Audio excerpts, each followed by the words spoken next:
Well, everyone, how's it going? Right, bit disappointed really with the car.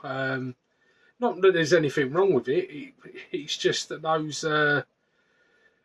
rotor starts on the back, they are absolutely, well, without sounding terrible. I mean, I've got to admit, I mean, the R36 engines, they have, they are quite hard to start, and that's, well, I thought went down a rotor start route, but I knew, to be honest, that I'd have trouble, but I didn't expect it to be this much trouble.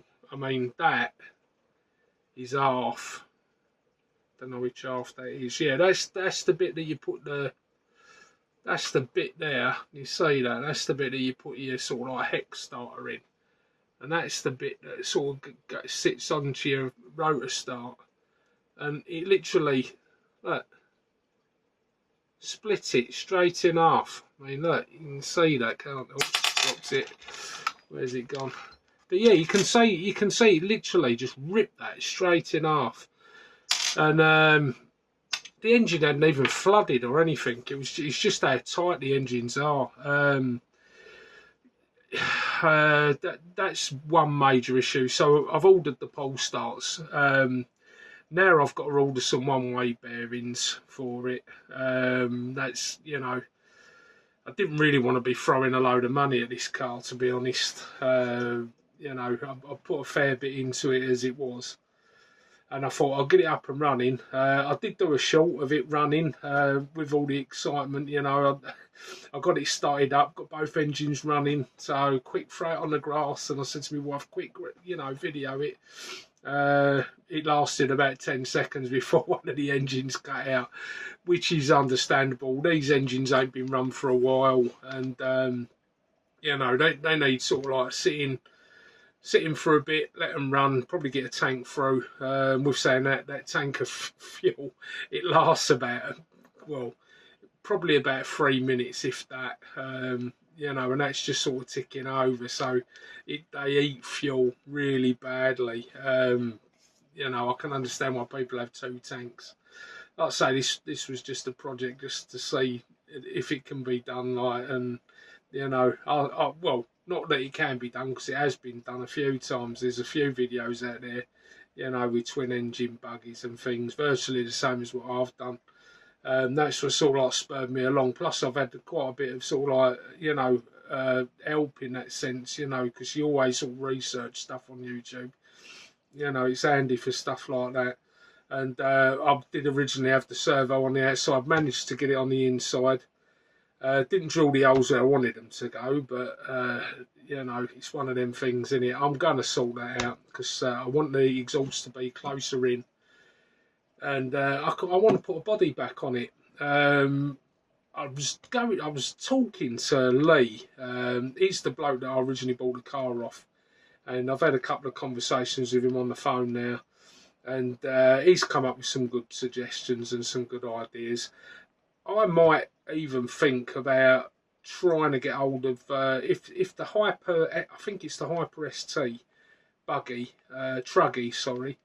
I might actually see if I can get a front and rear end and try it with a Truggy. I'm assuming that the chassis is exactly the same. It's just a different body shell and some wider arms on it. I can show you. I was going to show you a couple of bits on this car. Like I say, I've done a few shorts, a few other things, but I thought if I sort of sit down and do a proper video about it, and we can see how far we got with the thing. I didn't really want to go slating off these rotor starts, but to be honest, wow. I mean, well, you know what rotor starts they are, and to be fair, they're probably all right on a very small engine. They're definitely no good for this type of engine. So, I mean, the thing is that, they're only held on with little screws. And the screws either come out or they rip out. I'm hoping that they've not ripped out on the other engine, because it means then I'll have to sort of sort out the back plate or even buy a new one, which, once again, that's even more money. just for the sake of just waiting on for us to get some pole starts, you know. The excitement got the better of me and I wanted to get it started. I'm glad I did. I'm glad I got it up and running, but it would have been nice to have had it running properly and for a little bit longer. And I really wanted to get it out tonight. I was just going to run it with one engine and try it like that, you know, just run it with one, get that engine set up, then run it with the other one, set that one up, and you know, hopefully, you know, things will work out all right. I've put some fuel clips on both the engines so I can shut off the fuel to either one. There's a few other things I need to do to it. I want to make somewhere where I can put where I can move the battery from the front of the car. At the moment, I've just got it on the front, just temporarily, just so that it's, you know, so that I can run the car. But we'll have a look in a minute, and I'll show you my ideas. And if anyone else has got any suggestions, because I've had quite a few good comments. I've had. Oh, well, I was on 120 something subscribers. It's gone up to 140. I think it's 143 now. So, you know, so there's a lot of people interested in it. And I'm quite, you know, open to lots of feedback because I want to get this car right. It's, you know, like I say, it's just for the hell of doing it, but it's good to get some feedback as well. And you know, there's lots of sort of ideas that I've got. There's a big space in between the fuel tank and the sort of dog bone for the front drive, and that area I could use for a battery pack. Now the battery pack I'm using is well, let's have a look. Let me just pull this camera up because we can have a look at the car rather than looking at me. Just excuse the shakiness and stuff. Right, there we go. Right, so that battery pack there, I want to replace it for a little 6-volt hump pack battery, probably half the size. Well, I wouldn't say half the size, but a lot smaller than what this is. And you can't really see it. Let me see if I can get you a little bit closer. It's quite hard to do. My GoPro that I was going to use for this video, unfortunately the battery's gone and I've had to put it on charge, so I thought I'd do another video on this. It's really hard to see. Let me just sort of swing this phone around. Right, just about in this area here. I'm hoping you can see it because I've got it on the front camera and I can't see what I'm pointing at. But there's a big sort of area here, and there's a little mounting point that was for the brace, and there's also a mounting hole there on the top of the brake assembly and the centre diff. Now I can put a bar. Someone did suggest putting a bar on it. That has strengthened the front end anyway, but also I can attach a battery to it. Now if I can get the battery on the underside of it facing downwards, as long as it's got enough clearance there, and then I can put the receiver on the top. At the moment I've got the receiver sat, let's have a look, I've got the receiver sat here at the moment, just on there. Obviously that's not an ideal position for it, but if I can get something in this area, all this area here, that'd be great. And as you can see, there's a little mounting hole there, so I could mount a plate between the two holes and hopefully get a battery that I can velcro or strap or whatever underneath to fill in that void, and then just have a tiny little bit up here for the receiver, because the receiver's really small. The linkage for the brakes, I sorted that out. It was just a case of where they were straight, I just bent them slightly, and now the brakes work. So the brakes work quite well. The car stops. That's not going anywhere. Obviously, when I move this servo more inwards, someone did suggest using like a mounting plate, turning this round and laying it on its side. I've had a few suggestions to turn this round, lay it on its side, then put this servo probably on top of it, and then use the Savage 21 or 25 or any Savage really. Their sort of throttle mechanism where I can have the servo down here and it goes to like a little right angle and then run off of that. But to be honest, I don't think that it's going to be feasible on this car. It's a good idea and it did cross my mind, but I think the easiest way to do it would be just to bring this servo in, and that should solve a lot of problems. What else can I think of showing on this car? Because, like I say, I've had a lot of interest in it, and I want people to see sort of as much as they can. Most of the time when you see these builds, you've just got people, they just build them, show you it running, which is nice because it's nice to see the car running. But, you know, if you're thinking of making something like this yourself, or doing something like this yourself, you want to see exactly how it's done. And unfortunately, there's not many videos about that show that. So really, you know, the main thing is here is your throttle and brake linkages. They're the most important things of the car, to be honest, when you're making them up.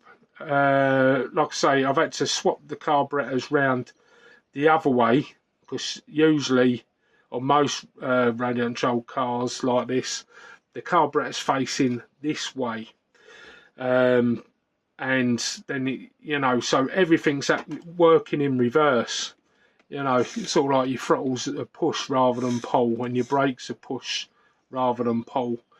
But it's not an issue once you've sort of, you know, worked it all out, set it all up. The distance of these, I thought it might have been a bit of a problem, but it's not. If you keep both of these sort of like the same, they're going to pull at exactly the same time anyway. So, you know, that's fine. Like I said, the only problem I had was with the brakes, and that was easily solved just by bending these little bars. Just bending them in. Not a lot, but it was enough, because what happens is that when you push on this and it just wasn't pushing enough to stop the car. So I thought, well, if I bend that in, that's going to give it a little bit more leverage, and it seems to have worked out okay. I mean, obviously, you know, with the steering and everything stayed the same. So there's been no sort of change there compared to the original. Looking back, could have I kept the whole plate and mounted this slightly at an angle and got this servo stayed on the mounting plate? To be honest, maybe I could have done, but if you think about it, this is a decent height. I could probably drop it a small amount, but this servo is actually in a good position. The height position for the throttles, for the brakes, everything. It's in a pretty good position where it is. So the height of it is okay. If anything, I will probably take off a few, probably half a centimetre, 5mm maybe, just to lower it just a tad. I don't know if you can see that the bar is actually just resting on the top of there. Obviously, you know, these things, you can get around them just by bending them or whatever. To be honest, I don't think I really want to do that. I mean, I think what I'm going to do is just move this servo in. That should solve the problem of the exhausts. I mean, to be honest, the exhausts don't look too bad on the car as it is. But obviously, if I want to put a body shell on, then the exhausts are going to be touching the body, which I didn't want. I need them to go as much as like to the original as I could. Like I say, the only main thing is now is these rotor starts. I mean, they were a big issue. This side I put on, luckily I've got like a Raptor 30 helicopter. I mean, even when I'm pulling it with my hands now, the one-way bearing's completely gone on that.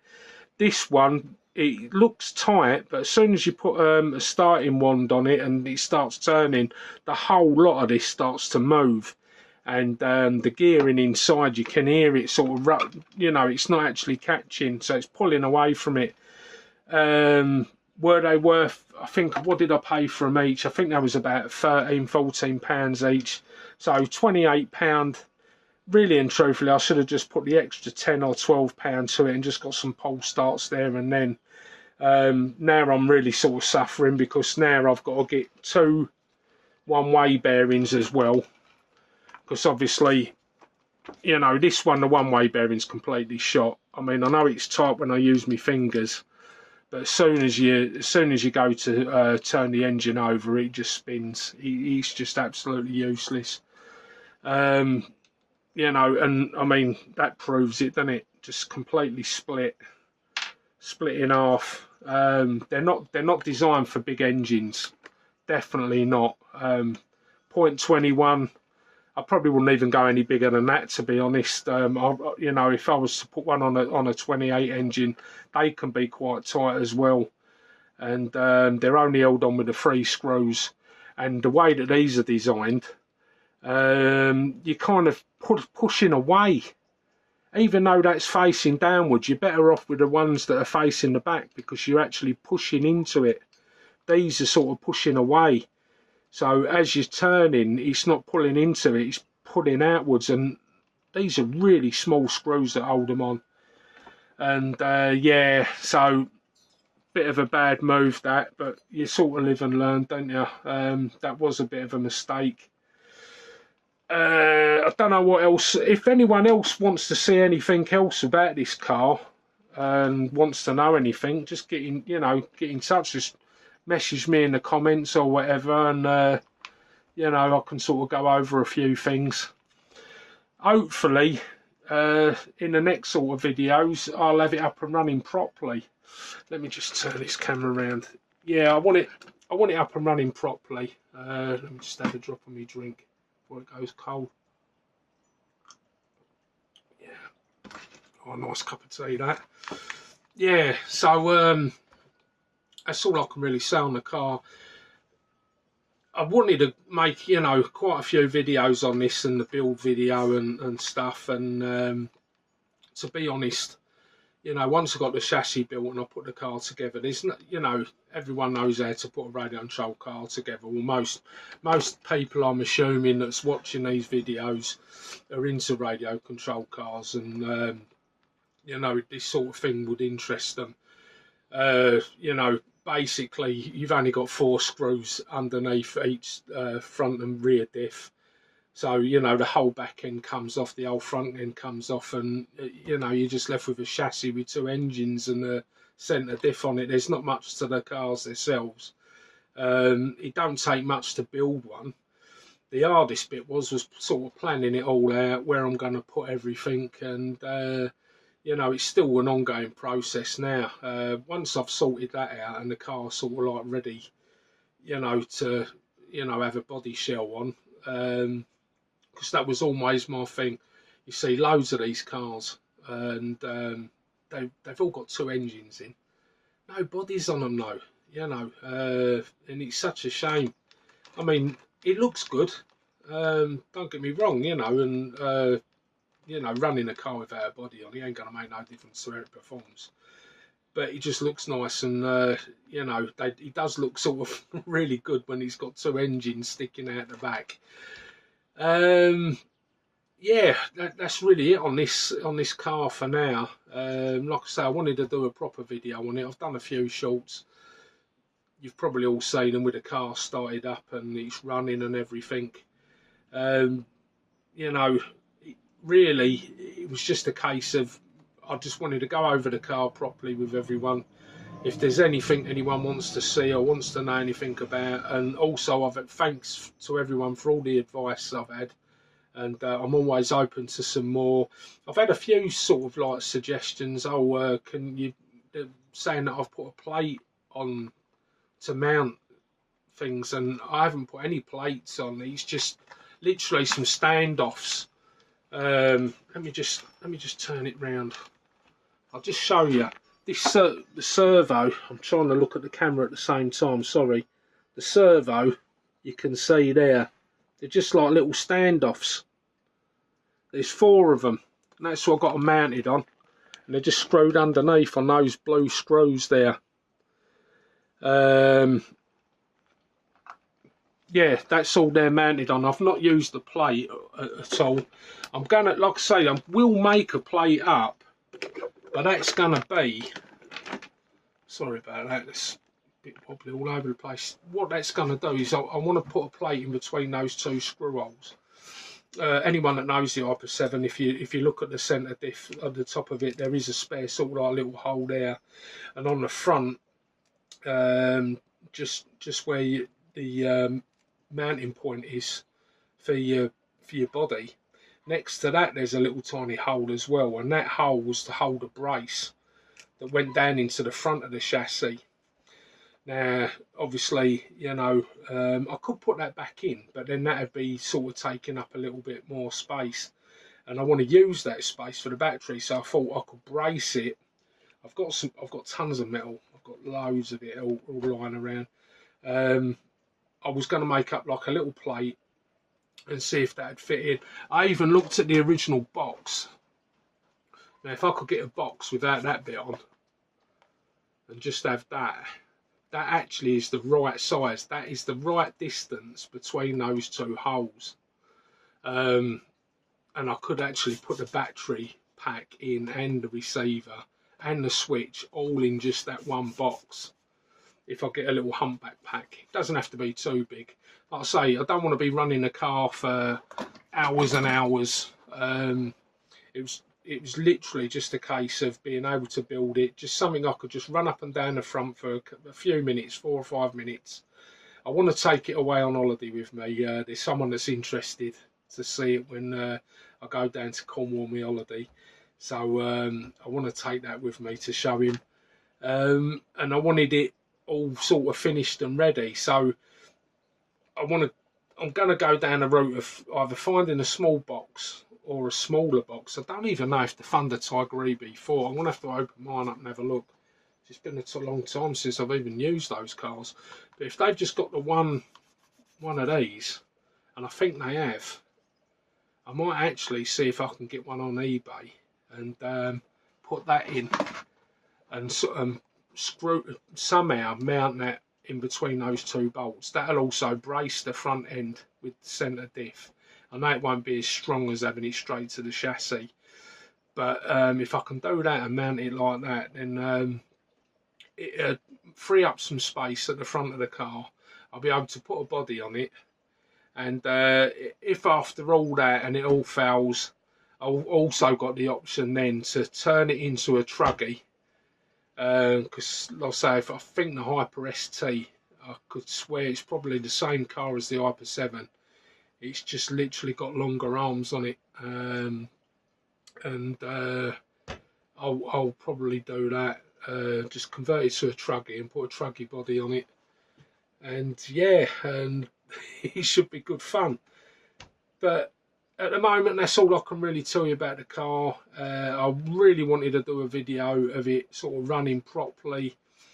At the moment, all I've had is a quick shot, you know, get both engines started, quick to the wife, grab the camera, and yeah, so I've got about a 10-second video of it started, both engines started, and just a quick sort of like once round the garden, and then it cut out. As soon as them pole starts arrive and the one-way bearings, I'm going to put them in, get the car up and running. It looks like I'm going to have to set each engine up separately anyway. Even though both engines have been run, they're fairly new and they're fairly tight.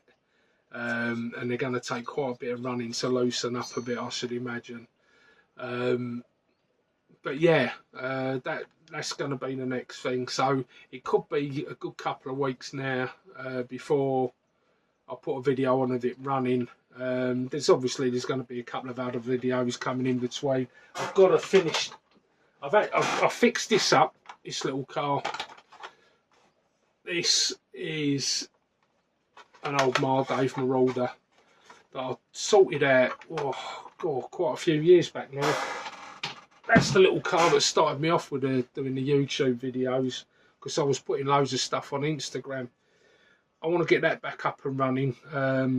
So I'll probably get a few videos of that up and running. I've got to get the Hyper VS. I'm going to sort that out, get that ready for our holiday, because I take that away of us being an electric car on a campsite. It's a lot better, and it saves on the complaints, doesn't it? But they'll probably moan like hell when I start this twin engine up. But you know, it's one of them, innit? Just get to do it sort of like a reasonable hour when nobody's around, and not 6 o'clock in the morning though. That won't go down too well. But yeah, I'll get that up and running, and yeah. Apart from that, oh yeah, I've got another car as well. I've got to finish this off. I've got this car yonks back. A very good friend of mine. He had it, and he gave it to me.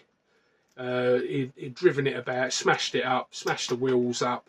But to be fair, I mean, you know, it's not in bad condition. These always get scraped up, don't they? But look at the top of that. It's like a new car. And I've had it running, and the switch and all that I put in this car, I actually bought for this. I've had it sitting on the shelf for ages. So I've got to get another receiver. Just got to get a receiver in there, switch, battery pack, and this car should be up and running. So that's another project. This should be a good little car. It's got 2 gears on this, 2-speed. It should be quite a nippy little car. Yes, I've got a few projects to go at. I've got a couple of old computers that I've got to look at as well. Get them out and up and running. I've got a really old Oric Atmos that needs looking at, so I'll probably be working on that quite soon. And dig the old, I don't know if any of you remember the old Toshiba MSX computer, sort of out a little bit later than the Spectrums and stuff, but 64K.